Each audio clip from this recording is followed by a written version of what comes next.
We are amidst a transformative era where women are assuming influential roles across various sectors, marking a historic shift. From technology to the military, women are spearheading progress, bringing fresh perspectives, unique skills, and abundant wisdom. Among the fields significantly impacted by female leadership is the nonprofit sector, with the Muslim American Leadership Alliance, or MALA for short, emerging as a key catalyst for change.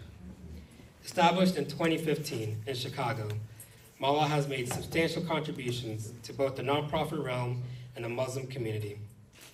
Led by exceptional women, our organization has championed the voices of Americans with Muslim heritage. We have achieved milestones such as securing proclamations from state and local governments designating January as Muslim American Heritage Month, from fostering dialogue for peace through partnerships with interfaith organizations, and recently, ringing the opening bell for NASDAQ as of this past Friday. Nice. Thank you. This symbolic act coincided with a strong market opening, signaling a promising times ahead. MALA's commitment to Americans of Muslim heritage is unwavering, extending support to veterans like myself who have served in the military while embracing their cultural identity. As Deputy Director of MALA, my role involves cultivating and nurturing relationships with donors, partners, stakeholders, and the community. We need to do this in order to advance our mission and support our interfaith initiatives. I represent the organization in policy discussions, advocacy endeavors, and community outreach. I undertook numerous missions in support of battlefield operations when I was in the military. And after a few years of active duty, I decided that it's time to embrace the civilian sector. And somebody that helped me really focus and be able to dedicate my role and my goals to helping my community fix itself and get past the victimhood mentality. Well, that person was Zainab Khan. And Zainab is one of the founders of MALA and currently serves as MALA's president. She has also written for the Oral History Review, focusing on MALA's Muslim American Journeys program. Along with her, we have many extraordinary visionaries here today, among them being Dawood Ghaznavi. Dawood, a prominent figure in the legal and advocacy spheres, has made significant contributions to various areas such as international relations law, diaspora engagement, and many other fields helping Pakistani immigrants. We also have on our panel Rifat Jugtai. We're honored to be joined by Rifat, who has dedicated her career to women and children's causes. In her hometown of Pittsburgh, she volunteered at 2 women's shelters, initiating programs to engage Muslim women in volunteering. We also have the Honorable Elizabeth Horst. We're lucky to have Elizabeth Horst here with us today, who currently serves as a Principal Deputy Assistant Secretary and Deputy Assistant Secretary for Pakistan. Prior to this role, she held positions such as Minister Counselor for Public Diplomacy at the U.S. Embassy in Berlin, and the Director of Security, Transnational Affairs, and Assistance, Office at SCA. In her diplomatic career, she has also served as Charge d'Affaires, sorry if I'm butchering that, and Deputy Chief of Missions at the U.S. Embassy in Tallinn, Estonia, fostering a transatlantic security. We have Michael Kugelman with us here today. Thank you, Michael. He is the Director of South Asia Institute at the Wilson Center, is a prominent expert on Afghanistan, India, and Pakistan, and their relations with the United States.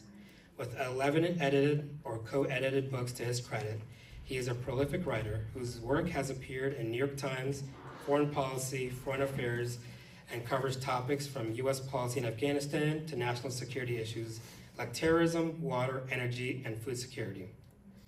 In addition to his role at the Wilson Center, Kugelman is a columnist for Foreign Policy magazine, where he authors the South Asia Brief, a weekly newsletter focusing on the news and analysis from the region. we have Maha Khan. Maha is a first-generation Pakistani American deeply connected to her homeland. She has dedicated her life to advocating for underprivileged communities. She has broken barriers by becoming the first Pakistani to join the board of Sweetwater Country Club Women's Association. She has also been actively involved in organizations like the Salvation Army Women's Auxiliary, focusing on raising awareness and support for those in need. As chairperson of MALA, she spearheads community outreach efforts with institutions like the Library of Congress. In recognition of her outstanding contributions, Maha was awarded the Medal of Honor, Pride of Pakistan, by the President of Pakistan in November of 2022. So I'm going to hand this over to Maha, who will lead us into the next section of our program. Good afternoon, Assalamu alaikum, and Ramzan Mubarak. On this auspicious day, the first day of Ramzan, we thank you so much for being here today, our honored guests. MALA is an accredited organization with the United Nations Economic and Social Council, ECOSOC. We are proud to be entrusted by the UN for the past 8 consecutive years to be part of the Commission on the Status of Women, which is why we are here today. This year's theme is focusing on sustainable development goals to empower women and girls, with a specific focus on the Pakistani Muslim American diaspora, a special conversation on the United States and Pakistan and its impact on gender equality, and the global philanthropy is a personal, important topic that I champion. I'd like to especially thank Principal Deputy Assistant Secretary Elizabeth Horst, Barrister Daud Ghaznavi, Michael Kugelman, Ruhut Chuktai, and our esteemed panelists for being here today, and we are so very honored. We would also like to recognize the Commission on the Status of Women, UN, Jennifer Miller, Senior Advisor for Domestic Outreach and Partnerships, U.S. Department of State. I'd also like to welcome our diaspora NGOs. We have Dr. Ijaz Ahmed, with the American Pakistan Public Affairs Council. I have a very dear friend here, Dr. Nasser Qureshi, who I've known for many, many, many years, who is the chair for the American Pakistan Foundation. And I also had a meeting with Ambassador Akram last Thursday, so he has been detained in Geneva. But when I was with him, he was so happy and he was so proud that we were doing this event today. So he sends from him his heartiest salutations. Assalamu alaikum to everybody and happy Ramadan. My name is Rifat Chuktai, as Maha just whispered. So today we will be addressing a very important topic, which is global philanthropy and its impact on the status of women. Globally, last year, the amount spent on philanthropy was $800 billion. It was spent on the empowerment of women, healthcare, education, but very little was spent on clean energy and climate change. The status of women in Pakistan and USA will be explored a little bit further by me. I'll talk a little bit more about that. So starting from there, I'm going to use the World Economic Forum statistics. So the Global Gender Gap Index of the World Economic Forum annually benchmarks the current state and evolution of gender parity across 4 key dimensions: economic participation and opportunity, educational attainment, health, survival, and political empowerment for women. So since we are specifically talking about Pakistani women, the topic given to me was the status of Pakistani women and American women. So I'm going to talk a little bit about that. Let's tackle the status of the Pakistani women first. The social and cultural context of Pakistani society has historically been predominantly patriarchal. We all know that, right? Being a lot of us are Pakistani Americans here, and is doing poorly on the global indices.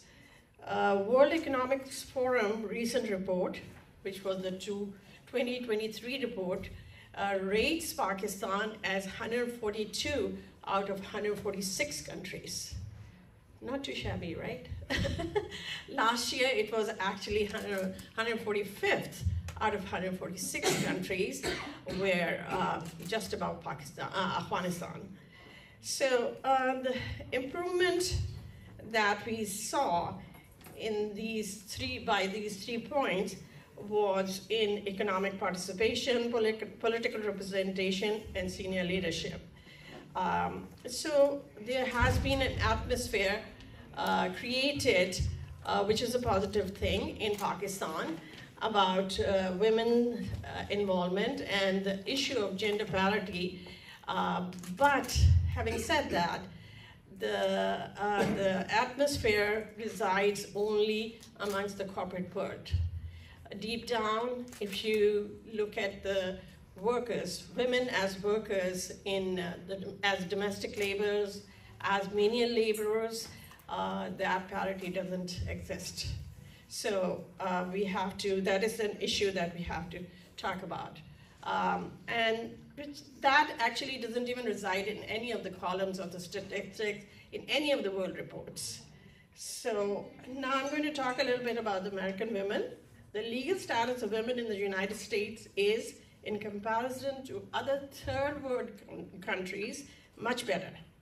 Generally, women are viewed as having equal social standing to men. Social standing. Let's emphasize some of these words. US ranks 43rd in that report, and it's actually, it slipped 3 points, because in 2022, it was 3 points higher. The improvements are in political representation and access to modern birth control, which helped in teenage pregnancy, but they need to improve in areas of sexual abuse, access to equal pay, high-paying jobs, science and technology opportunities. So when I look at all this, I actually am forced to ask myself this question: why is the situation of the woman, or the existence of the woman, so dire, even in 2023, 2024? So for me, as a problem solver, I always go to the root of the problem. So I'm going to, in order to go to the root of the problem, you have to follow the narrative of the woman. So according to me, and my theory is that this started from the initial conception of women when religion took a major role in explaining what a woman was. There were a lot of myths that were added, and unfortunately, the explanation of the religion was left to men. The interpretation of the religions was left to men, whether they were rabbi, imams, pundits, or priests.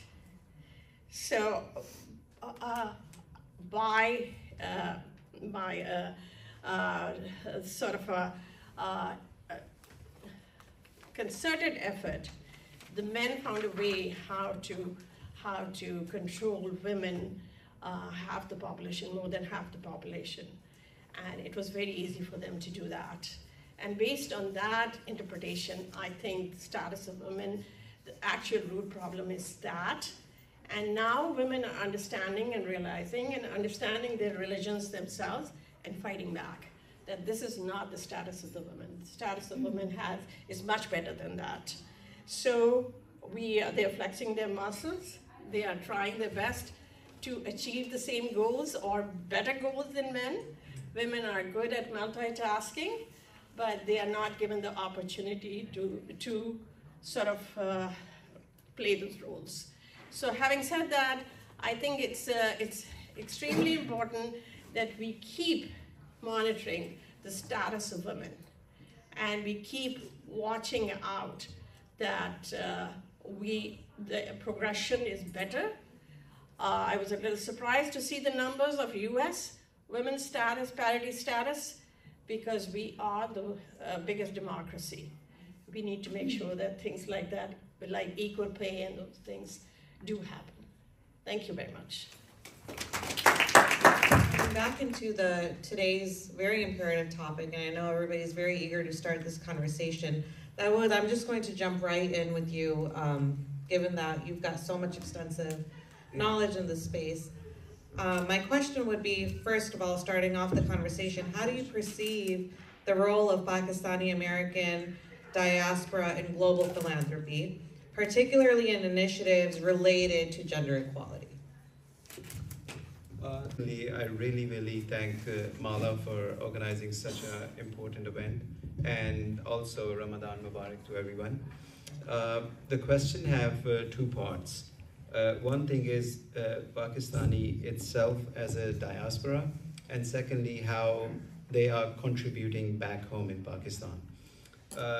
Pakistan diaspora, which I have studied from the last 10 years, are very different from many different diasporas, living in America, because the way they are interconnected with their homeland, it seems like that even the second or third generation, like people like Maha, they are still connected with Pakistan.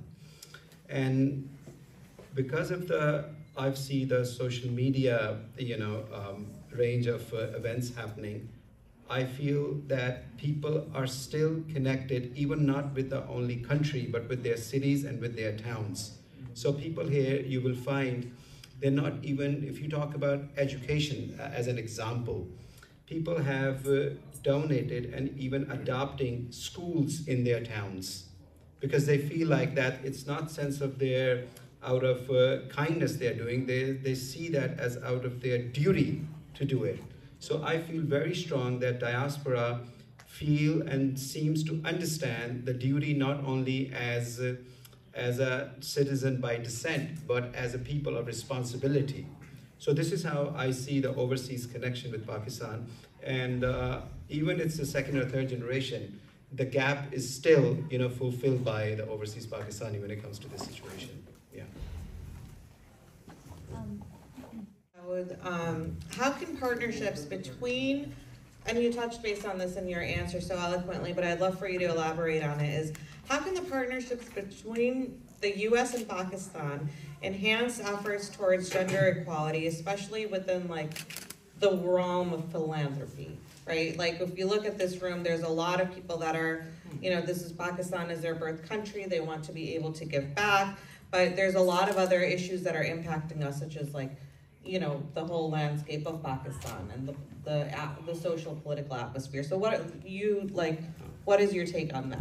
Well, I have my speaking points, which I would love to add into this answer, if you would like.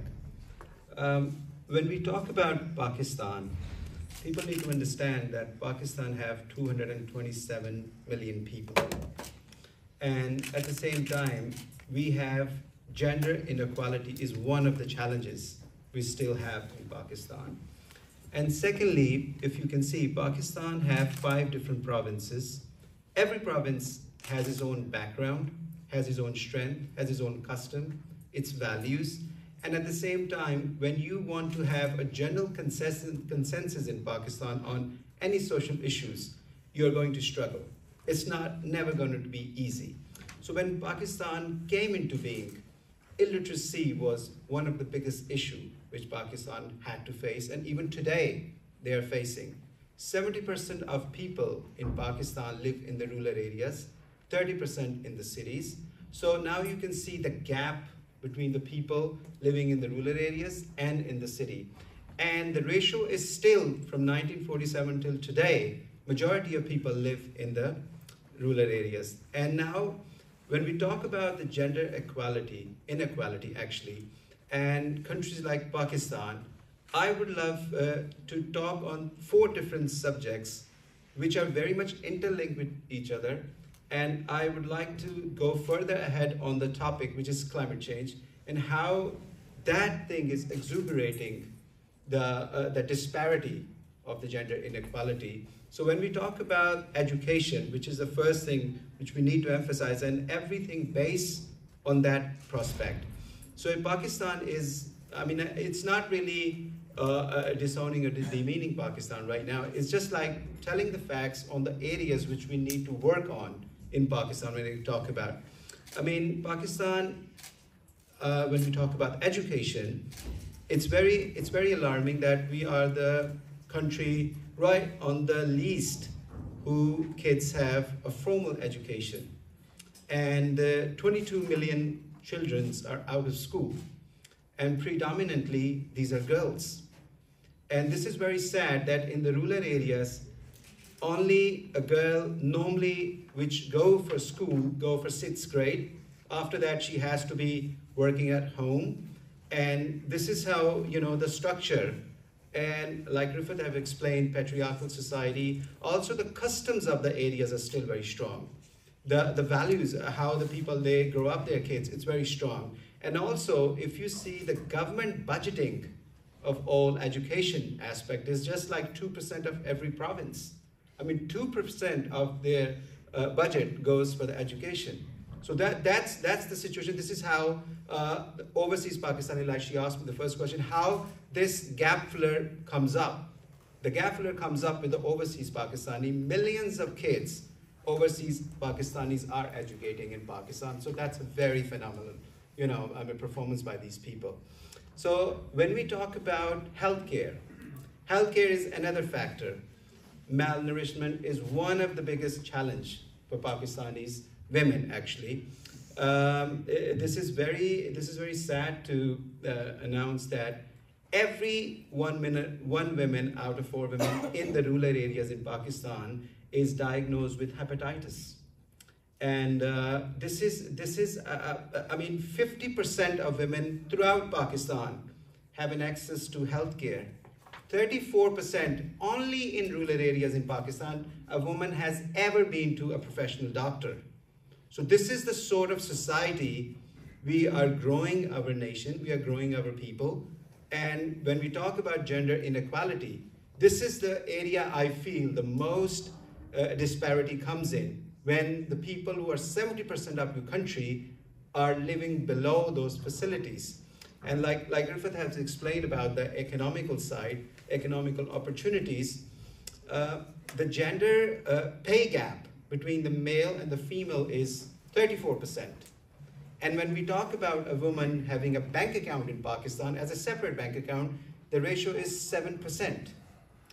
And the interesting fact, another which I found, was that the workforce in Pakistan is 80% men, 20% of women. So the total workforce in Pakistan as a female is 15 million.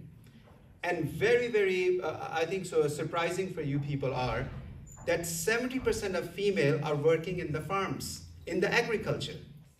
Pakistan agriculture employees, 70% are women. And when we talk about agriculture, this is one of the most toughest job to take, because you have to be in the heat, and secondly, you have to suffer all the snake bites. Is a huge issue in the southern Punjab. Many women die in Pakistan just because of the snake bites. So this is one of the other issues which we really need to look into, that how this agriculture sector woman we have to build up, because 70% of women, they're working in agriculture class. And now 80% of women in Pakistan, in the cities, they work home-based working. So home-based workers are those women who are working in the domestic, jobs, cleaning houses. These women are not even on the payroll of international data. So we don't even know how many people are working on those places. So that's the economical side when it works to come up with. And now when we talk about the access to justice in Pakistan, that's the area where I really feel, because that's my side of field too, Pakistan has done some progress. Every province has passed laws on anti-rape, then violence against women, but the implementation is very bleak. I mean, it's very dysfunctional when it comes to that. I mean, I was very surprised to know that every day we have 11 reported cases of rape in Pakistan, and the delivery of justice is only 0.3% from the last 6 to 7 years. And one of the reasons is that the testing of DNA is not being considered very substantial evidentiary value.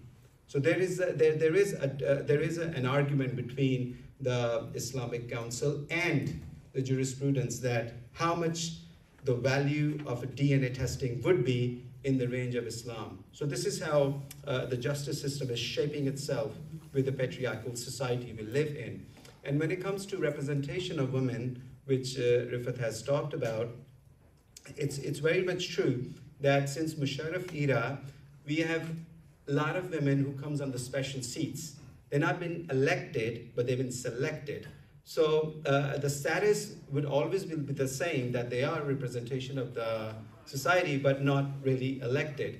Like in 2018, 60% of Pakistani women never voted in the general election. In 2024 election, we are going to get the ratio, what it would have to be. But yes, this is true. Only 3% of Pakistan representation on the decision making on the legislation level is women. So yes, on this side we have to work on strongly as well. So one thing actually making me so much worried and making me so much aware for you all people today to understand is that how climate change is gonna exuberate this inequality. I mean, like when I see the facts, what happened in Pakistan in 2022 floods, 33 million people were being disturbed. Over 12 million people have to be displaced throughout Pakistan. So now think about the way the flooding is going to come in Pakistan in the coming year, because Pakistan is one of the most affected countries in the coming years when it comes to climate change. Even though we have 1% to add in the carbon emission or natural gases emission, but what we're going to affect is going to be the most out of all these 10 countries. And when you talk about the gender inequality, this is where the female are going to be the affect the most, because they work in the farms, they work. I mean, COVID-19. I mean, I was in Pakistan during the COVID-19 happened. Violence at home, gender violence at home, went into double during the time of COVID. And in pandemic, females suffered the most, and the kids, because they lost their jobs. Working from home, they lost every sort of their earning they would have. So my fear is that Pakistan, 20% GDP comes through the agriculture, and 70% of women workforce is in agriculture.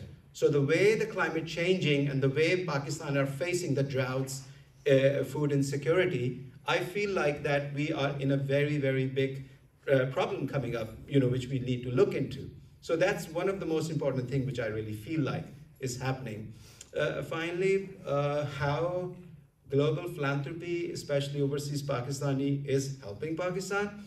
I feel that they are the real gap fillers in Pakistan. I mean, I know many organizations in America who are funding and donating millions of children in Pakistan. They are building up schools, they're building up hospitals in Pakistan, they are giving many different charities in different aspects. So I feel like they are doing the real work which needs to be done in Pakistan. So on this event of women's rights, like I'm sitting next to a woman as well, I feel like that they, in Pakistan, when you go on the village side, you feel very strong when you talk to different women, because they have ideas, but they have no execution of those ideas. So I really feel like that the emphasis should be more women living in the rural areas, because they are the real, the real course breeder in the coming years. Thank you very much. Thank you, Barrister, for your talking points. Those are so informative, and I always learn so much when you speak. It's eye-opening to me. I didn't even know about the snake bites being, that's detrimental. Moving on, we have the Honorable Elizabeth Horst. Elizabeth, diving right into your expertise and your background, the question would be, how does the Diaspora Philanthropy contribute to development, particularly in Pakistan? Sure. So first of all, Ramadan Mubarak. And thank you to Mala for creating this opportunity to talk about this conversation. So I come from the State Department, and I'm approaching this question very much from a position of the government looking at our bilateral relationship. And I want to make 2 points. I want to celebrate the role that diaspora and Pakistani Americans play as philanthropists, and then challenge everyone here listening to think of themselves as a potential philanthropist as well. And I want to start by actually going back in my own history. When I was a student in Germany in the late 90s, I was with a host family and I was trying to explain what it meant to do volunteer work. And there was no German word for volunteer work. And I really struggled with how to explain that something that is so fundamentally American, which is I'm going to help at a dog shelter or a women's shelter, I'm going to do a bake sale, I'm going to work at my mosque or my church. That didn't resonate. And when I explained that I was going to be a Peace Corps volunteer and move to another country and work for without pay for 3 years, they just got blank stares. And I realized that volunteer work and philanthropy is something that is really uniquely American. And in fact, an article I read said that Americans are contribute 7 times more than continental Europeans when it comes to charity and philanthropy. So it is something that is very, very uniquely American.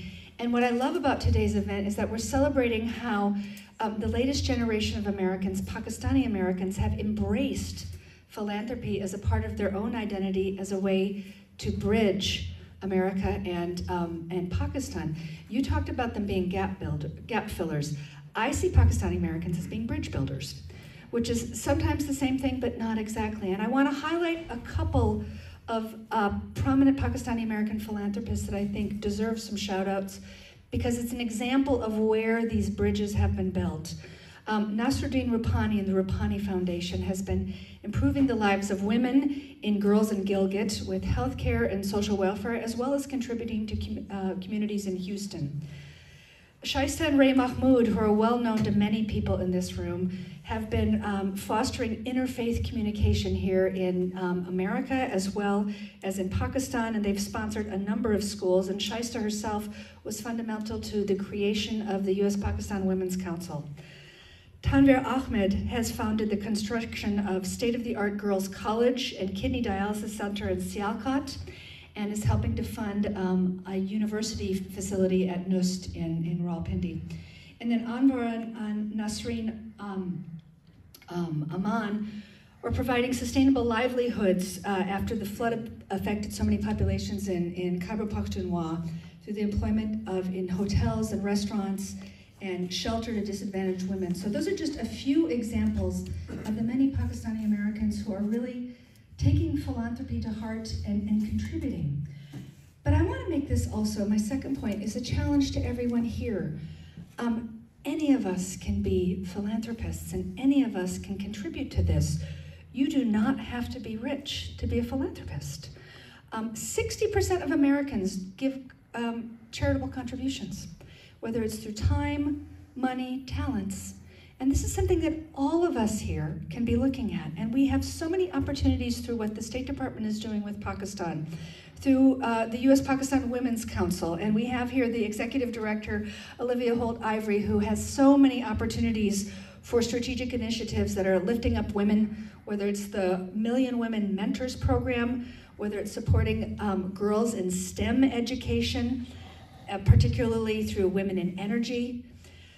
You all can host exchange participants. We have a number of Pakistani exchange participants that come either through our International Visitors Leadership Program, which brings mid-career professionals and shows them the United States. And not just the United States, that's Washington or New York, but Oklahoma, Montana, Utah, in a variety of fields, and we're always looking for hosts for that. We're also always looking for hosts to help sponsor Pakistani and international high school students. For those of us who have studied overseas and we know what it means to have a host family, that can sometimes be one of the most fundamental ways that we build bridges and create education. We are always looking for opportunities that people can do that. So those are a couple of ways that I just want to highlight. All of the statistics that you showed, that you demonstrated, show that there's incredible need, but I think there's also incredible supply here in the United States of things we can do through small ways and big ways, through communities, through foundations, that I think are going to contribute to continue building these bridges. Thanks. Elizabeth, for you, how is success measured when it comes to looking at philanthropy, development, and then expat contributions to, you know, a person with wanting to contribute to their birth country? So how is success measured, especially when it comes to like some of the cultural norms and some of the social disadvantages and considerations that may have to be taken? So that's such a great question. It's a question that I pose to all of the programs and grants that we do before we give them. There's sometimes great ideas that are out there, but I think asking the question, what are we trying to achieve? What does success look like at the front end is really important to figure out if we're meeting it or not. But success is going to be measured in a lot of different ways to a lot of different people. Success may simply be bringing more girls into school. Success may mean one particular very good student is given a very good education that is going to have a ripple effect when she or he goes back to their home community and able to be sort of a teach the teacher or an inspiration. So I think there's no one particular way of measuring success, but it is important to define it at the beginning and then figure out if you've met it or not, and if you haven't, why not? And then try again. Because as so many of the entrepreneurs in this room know, the path to success usually comes with a little bit of failure. And we shouldn't be afraid of failure. We shouldn't be afraid to say this program we thought was going to be successful and it didn't work. So how are we going to approach this differently? But having those measurements and having that in hand is, I think, an important part of how we make progress to fill all of the gaps that Dowd was able to identify. Wonderful. And one quick question. There's so many things to kind of just go off of what you've said. What is a positive, and this goes into your last point, what you just said, it's just expanding on it a little bit. What is a positive, sustainable trend for a lot of like people here that are expat Pakistani Americans to continue investing into their birth country? I think this can take place in two ways. I think you should take advantage of corporate social responsibility. And this is something that most big corporations and big organizations have as an element of their work and their giving. And that is a way that you can harness talent, resources, improve the business climate. But corporate social responsibility, or CSR, is a great way to try and tackle some of the skill building, the schools, the health things that we've talked about. And then the second thing is to demand and model inclusive philanthropic practices.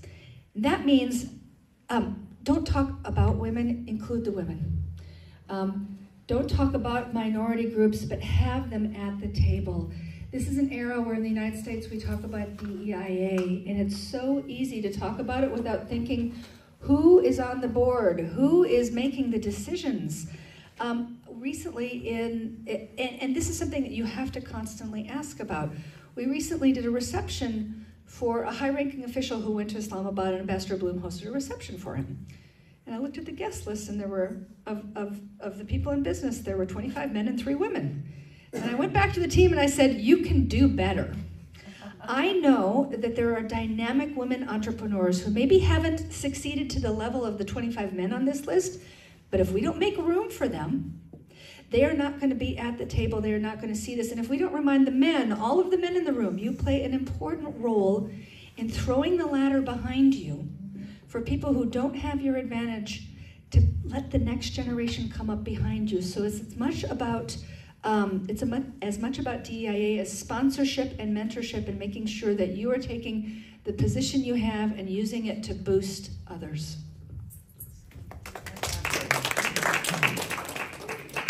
Thank you to Mr. Kugelman, Michael. The question, now you're with the Woodrow Wilson Center, and you've got a really unique perspective on diasporas.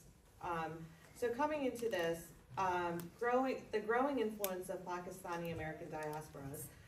Pakistani Americans are 16% of the Muslim American community, you know, and they're very invested. They're wanting to give back. What are some of the trends that you've seen to expand on this? What are people giving towards? What are you seeing in Pakistan? What are you seeing overall in South Asia? What are the areas that people are wanting to invest their money in? So thank you. First of all, thanks to you, Zainab, and Maha, and others with Mala for having me. It's an honor to be on this panel as well. So great question, and I'll answer it. I'll try to answer it by just making three quick observations. First observation is about the Pakistani diaspora, and I know that I'm preaching to a very big choir in this room right now, but this is such a critical diaspora, and in great part because, as you had said, in my view, it's a diaspora with deepening influence. It's expanding in terms of numbers. Not too long ago, we would hear estimates of 450,000, 500,000 strong in the U.S. But now we're hearing estimates more around 630,000, 650,000. It's one of the fastest growing Asian diasporas in the U.S., and it is, I believe, the 5th largest Pakistani diaspora in the world, the one in the United States. We know it's affluent, we know it's philanthropic, that's the focus of our discussion. It's also, to an extent, an increasingly politicized diaspora, which presents interesting questions. But I would say, to this point about its increasing size and influence, I think there's something missing here. And that, quite frankly, is more scholarship about it, serious scholarship. Diaspora studies is now a dynamic field in academia, but we're not seeing enough substantive work, in my view, in the academy on the Pakistani diaspora. And I'm sure many, if not most people in the room, would know Adil Najm's seminal work, Portrait of a Giving Community. But he published that in 2007. There may have been an update or two, but still we need something more current. And there's been scholarly literature on the Pakistani diaspora more broadly, but not specifically in the US. I think that's one thing that I'd like to see. Second observation is that the diaspora really is impeccably positioned to play the role of catalyst in strengthening US-Pakistan economic cooperation. And I'll cite a figure and let you contemplate it for a moment. And the figure is 90%. So well more than a decade ago, Mark Grossman, a name that'll be familiar to some of us, he was at the time the US Special Representative for Afghanistan and Pakistan, the SRAP. He estimated that 90% of US-Pakistan relations were taking place through government-to-government channels. And I've always been struck by that number, as it highlighted what I think is actually a squandered opportunity. There's a deep legacy, as we all know, of people-to-people ties in US-Pakistan relations, educational exchanges, business exchanges, cultural exchanges. I'm sure many of us in the room would remember when Hollywood came to Lahore to film a few movies, right? This, I think, now is the time to lower that 90% figure, if it already hasn't been, to really boost cooperation through non-government channels, and with the diaspora potentially as a catalyst. Now, certainly, US-Pakistan economic relations on official levels, I think, have been a quiet success story for many years. The US has long been Pakistan's top export destination. Bilateral trade volume has broken new records in recent years, and I'm sure that Pete Ashurst would agree with me in saying that economic and trade cooperation is a priority for the Biden administration in its relationship with Pakistan today. But there are limitations. The current economic crisis in Pakistan limits possibilities for Washington to scale up trade and investment cooperation. The hope is more enabling legislation, more reform, and so on. And to be very candid, due to geopolitical reasons, the overall dynamic of US-Pakistan relations is not what it used to be, and that might impose constraints on deeper cooperation. Outside government-to-government channels with non-government cooperation, I think there might be a bit more flexibility. And not to mention, economic cooperation outside of government channels is just less vulnerable to geopolitical and political volatility. And one example is that, as I understand it, one of the big priorities for the current administration with Pakistan today revolves around climate change cooperation.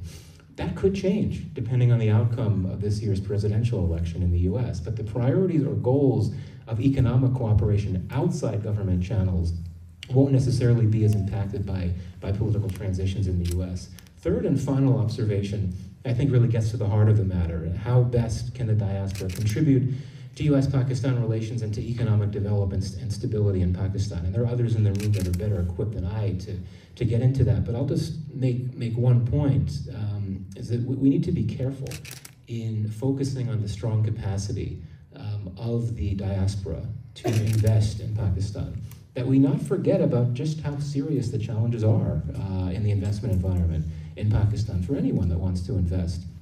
You know, the Pakistani diaspora is philanthropic, is giving, has the resources to deploy to Pakistan. Governments in Pakistan have sought to leverage this capacity in recent years. It's happening now with the new SIFC, the Special Investment Facilitation Council. Imran Khan, when he was prime minister, he made pitches to the Pakistani diaspora for finances for a new dam fund, among other things. So there are so many Pakistani American NGOs focused on strengthening growth and development and civil society in Pakistan. Based in the US, they draw on large networks of Pakistani American communities to provide resources. So it does tremendous work for Pakistan.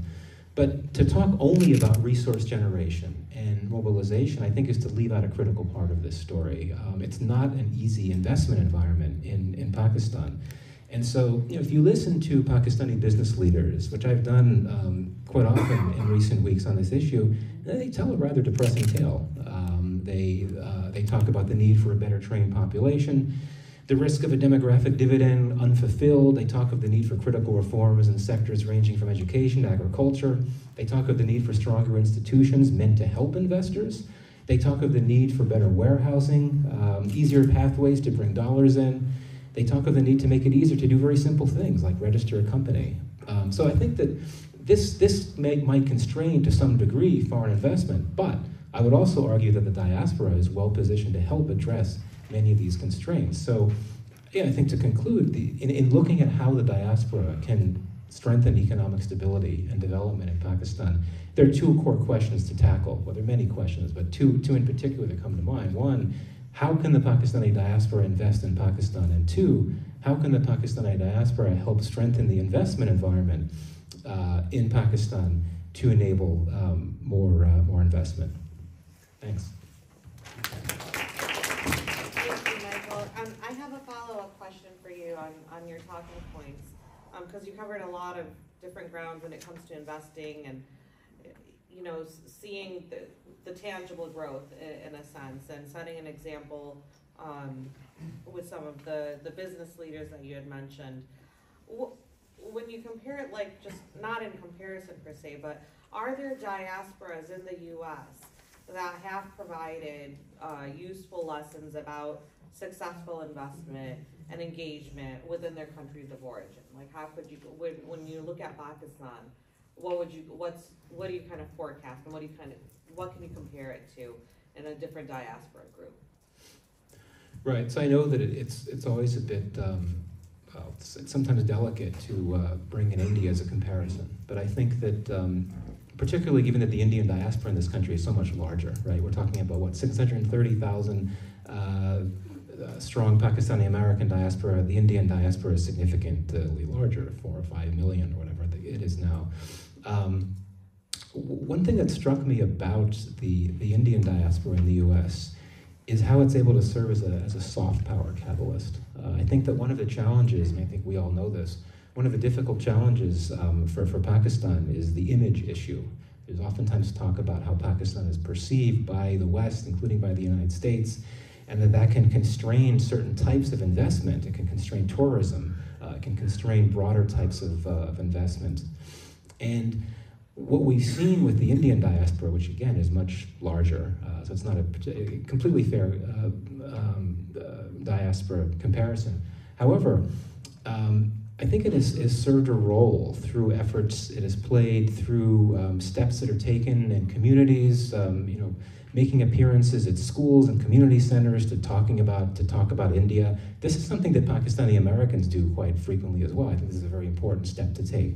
But you know, many will ask, well, why does India have the image it does and Pakistan has the image it does? There are many different answers to that question. We don't have to go into them now. But I do think it is important to highlight how this notion of soft power that I think is something that the Indian diaspora is able to help promote through its presence and its efforts, its engagements with Americans more broadly. And I think that's something to consider for Pakistani Americans as well. Though again, I recognize that this is already done in many cases, but maybe to look at that even more, just to amplify that point. So. Thank you. That was very informative, and again, we covered a lot of different talking points with our esteemed panelists. I mean, this was a power-packed conversation, and I have a lot of questions, but I wanted to open it up to the audience to really take advantage of the fact that we've got some 3 stellar panelists here with expertise in all different areas in the issue of philanthropy, Pakistan, development, social politics. So I don't know if we want to take the mic to the audience. If there were questions, we can start. Yes. I don't. Yeah. Yeah. Yes, please. Thank you for the opportunity. I'm George Foreman IV. I come from Houston, Texas. I'm associated with Texas Public Policy Foundation and the George Foreman Youth and Community Center, both of which are 501c3 nonprofits. So my question starts with that. What sort of protection from mistakes and tax shelter does Pakistan offer to its citizens to create nonprofits to work internationally with America? The nonprofits give you a little bit of shelter in the U.S., not just tax shelter, but shelter for making mistakes. Does Pakistan offer the same? And if not, what sort of opportunities are in that arena? Mr. Attorney. Yeah, charity laws are not really. Yeah. The charitable laws in Pakistan are pretty much strict after 9/11, because many more charities which were coming in Pakistan, they were sometime going into different channels. So it has become very restricted now in Pakistan. You have to go through, I think so, 36 different checklists to be registered in Pakistan because of 2 major issues, terrorism and money laundering. And these are the 2 major issues which Pakistan has been facing. There was one, we had, what was that going on in Paris? Paris, there was one meeting Pakistan had to go through. It's not coming in my head. FATF, yes. According to FATF. So Pakistan, when it comes to charity and all these funding coming in Pakistan, FATF actually, draw the lines and the boundaries through which we have to make the charitable laws. So even I have one charitable organization in Pakistan which is working for different rights, and every year I have to go through a police report. So it's a hell of a work. It's not easy to have a charitable organization in Pakistan. And also the major question is how to open a bank account in Pakistan for the charity. This is something, it's like a sermon task. It won't be so easy. So the charities which has been established in Pakistan from ages, they are going fine. But for the new charities, you have a lot of laws in place. And but in Pakistan, mostly people give money, which I've seen out of the charitable box. They just give privately, in-person money. So this is how mostly the culture. But yes, I don't really think that we have some sort of tax exemption like in US 501c3 kind of stuff in Pakistan, which can actually give more leverage for overseas Pakistani to give charity in Pakistan. I think they just give straight away. Different charities here, which I know, they have their bank accounts in Pakistan. So they transfer money in their bank account in Pakistan. But obviously they are tax-free when it comes to Pakistan. This is much I know about the charitable laws. I don't know much. Yes, yeah. Just want to make, I'm pretty loud, so just want to make a statement that Pakistan has been ranked #1 in charity giving. So locally, Pakistani people give a lot in charity. But when we talk about philanthropy, it's global philanthropy, and that's a different game. I think the key is when there's a tough environment, look for good partners. No one should have to reinvent the wheel necessarily. If you're interested in starting, there are so many great organizations on both sides that are already doing good work. Figure out who is doing that and how you can amplify. or how you can fit into a niche that's not yet there. But I think you raise a great question about protections, but find who the partners are and figure out if you can't multiply your efforts together. Thanks. Thank you very much. Come up here and answer this. The gentleman was talking about the image building. He was talking about the bad or good image of Pakistan or vis-a-vis India. But my question is that when these superpowers like America and the West, they back the corrupt military regime and its cronies like corrupt governments, how you foresee all this?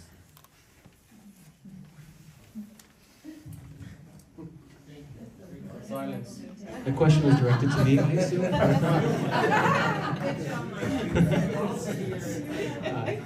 Now, I figured that politics would come into this. Well, look, what did I say before? I said that it's important to emphasize the non-official dimensions of U.S.-Pakistan relations. And, I had said that there's a lot of progress that can be made in pushing for deeper levels of economic cooperation and so on, regardless of what's happening on the official side. And indeed, I know that the point that you made is a significant one, and I think that certainly shapes perceptions of the U.S. I was talking about perceptions of Pakistan from here. So that's I guess another way of looking at this. But I think I would just emphasize, I think that the focus of the conversation, I don't want to go too much into politics. I think that may get us a bit off track of what we're hoping to do here today. Happy to talk with you later offline. But my main message, just based on my years of observing the U.S.-Pakistan relationship, is that I think there's a lot of potential that could be made drawing on what's already been done quietly in the past with a lot of this private sector cooperation and other engagements that can survive and thrive no matter what is happening on the official side. And we know that there's been a lot of trouble in the U.S.-Pakistan relationship over the years. There have been significant tensions. It's been a very difficult relationship. But my argument is that if we sort of step away from that and look at how the two sides can work together, the diaspora, working with business leaders here in the U.S. and in Pakistan, there's a lot of progress that can be made. So, thank you.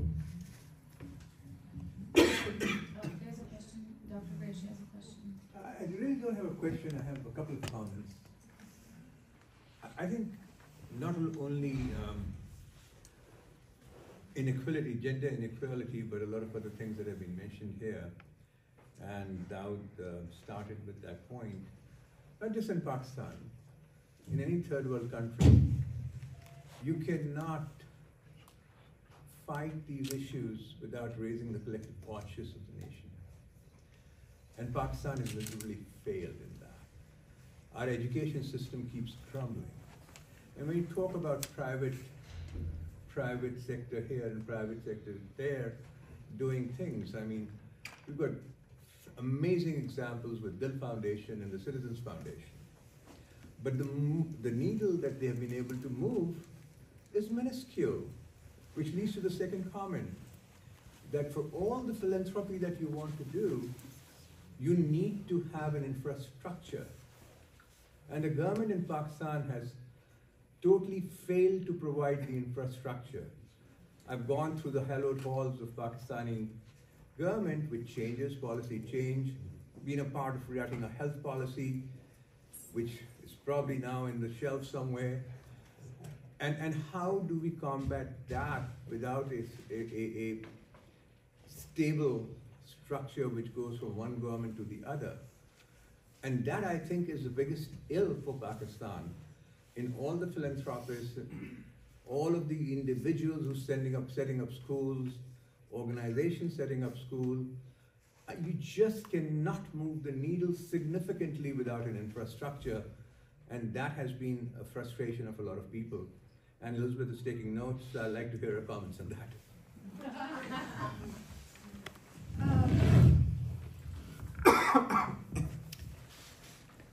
So I understand the frustration. And it's something that I think many Pakistani Americans feel, that same frustration, that they've been asking for reform for a long time and they haven't seen it come. And My answer is not meant to be trite, but it is actually sincere in that you have to continue to ask and you have to collectively push for that. And that is an area where Pakistani Americans can use their voices and their influence to continue to demand reform. You have extraordinary leverage.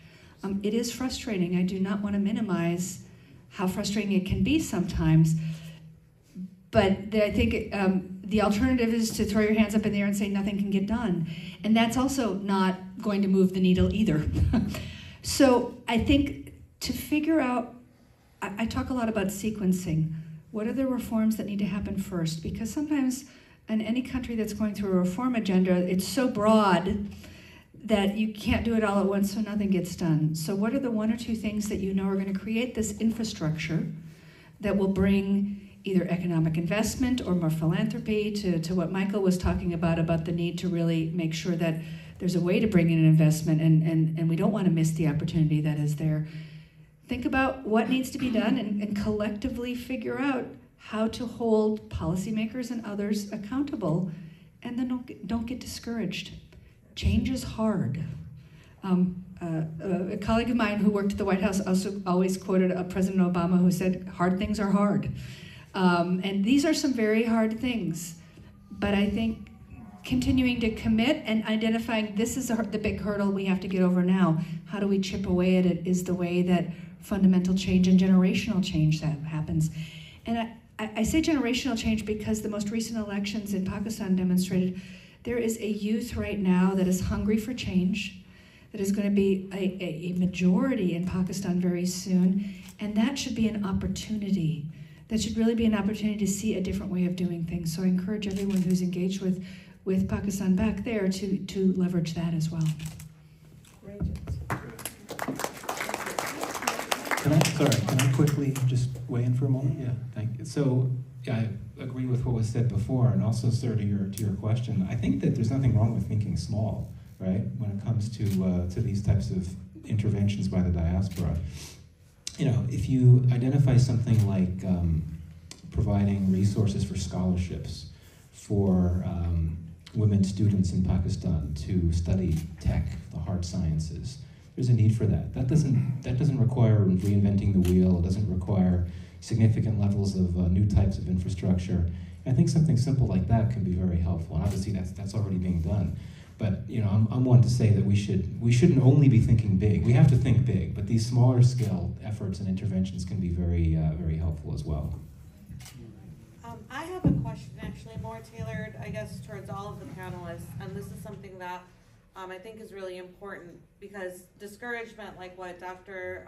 Qureshi had brought up, tends to happen a lot with diaspora groups. And given that there's like a new generation, because I see a lot of young faces in the audience, you know, what can we do to keep them engaged? Because they have a Pakistani connection. They want to be able to give back. They don't obviously live there. They don't see the day in and the day out.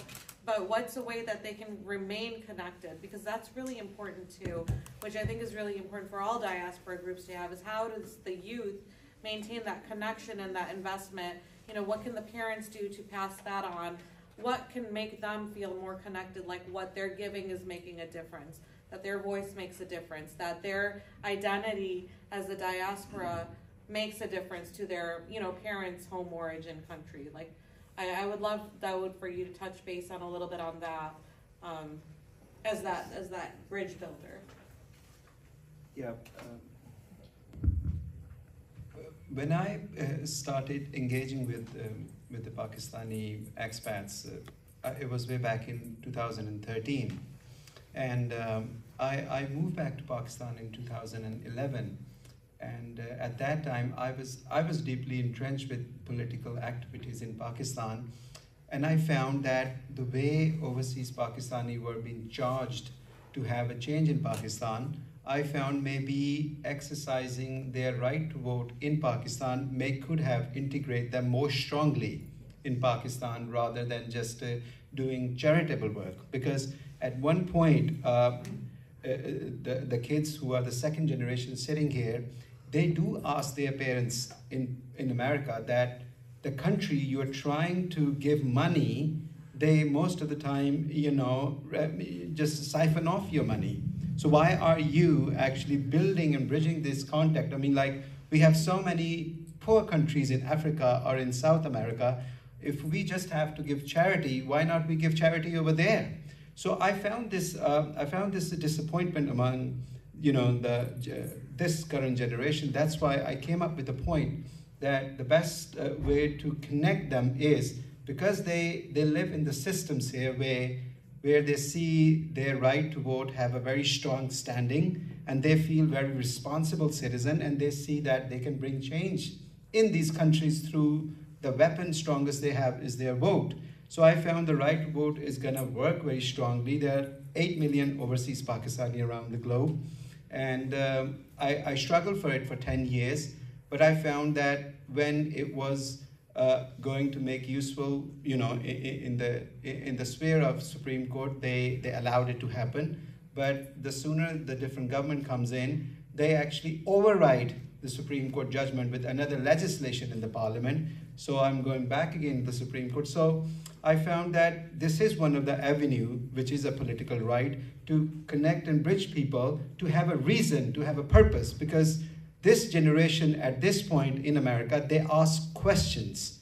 They are not ready to just give money out of nothing, because they see poverty everywhere and different causes around the globe. So I feel not only the charitable causes can bridge countries. I mean, obviously look at the United States. After the First World War, the army men actually asked for the right to vote, and they found this very strong to bridge and connect those army people to be more people, volunteer in the army, that they have their say for the upcoming years with America as a superpower. So I really feel we still have a hope that we bridge these overseas Pakistani through a political right, because that gives more awareness. So this is how I see as a comparison to charity. That's great. I mean, this is a... Yeah. Hello everyone, my name is Mazhar Salim. So we are here today, thank you Mala for bringing us here. We are here today for equality gender. First of all, my country, we do not have anything to give to anybody like equal, because we are not equal to the rest of the world. We are not given the rights to choose us as a human, so we can give something if I don't have anything. How can I give to a woman or man as equal? So they're gonna come to equal to me, I'm a zero. So 0 equal to 0. So first of all, thank you for Ms. Elizabeth, we had met before. I request your pressure for election in Pakistan. Thank you, thank God it's happened. Okay, it's saying in my language, in Punjabi, I will translate, but I will say in Punjabi, Bakriye do ditta hi mengna paake. The goat, we milking, but she throws some poop in there. But with the leadership they give us now, the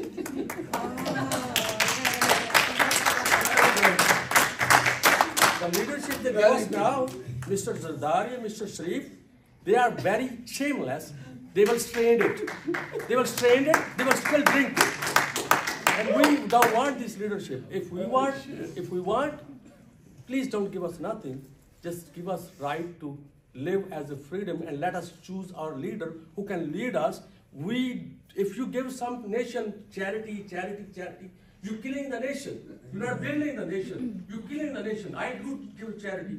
I know people are more lazy. They don't want to work. They depend on charity.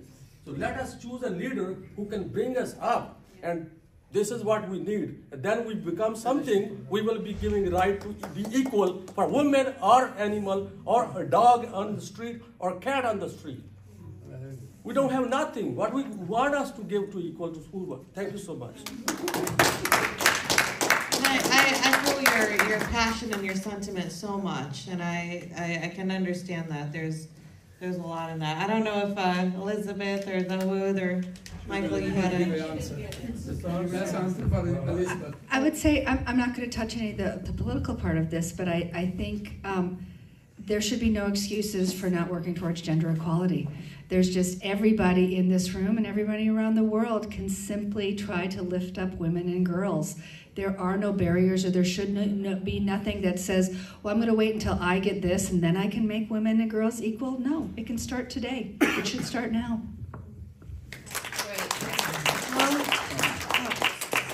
My name is Muzabe. I had a question. I just came to Pakistan. Recently, if you want to change or if you want to give something instead of the money, why you don't give us to give them just like a technical support, more build the school or training center, skill job, women's or men's, and so much youngster. They don't have a skill. They have an education, but they don't have a skill. Even small skill. That's the biggest thing if you want to change in Pakistan. They need to more build a bridge between the United States and the people of Pakistan. So, if I understand your question is, what is the U.S. government doing to help build skills? Tens of millions of dollars every year that go to education, skill building, educational work. Across the board, across Pakistan, in rural areas, we build schools. And in fact, during the horrible flooding that happened in 2022, some of the buildings that stayed standing in Sindh were USAID constructed schools that have been constructed to withstand climate events. So our investment in Pakistan's skill building and education system has long been there, and we're going to continue to do that. Wonderful. Well, we will be wrapping up today's program now. I want to thank our panelists for all of their knowledge and their insight and their expertise. I know that there's a lot of very passionate feelings towards, what's going on in Pakistan right now, and I can understand. And I want to thank everybody for coming here and just even being a part of today with the Commission on the Status of Women. Like Elizabeth had said, there's no better time to start with gender equality than now. All of us can do our part. All of us have a way to make a difference. So I want everybody to feel encouraged.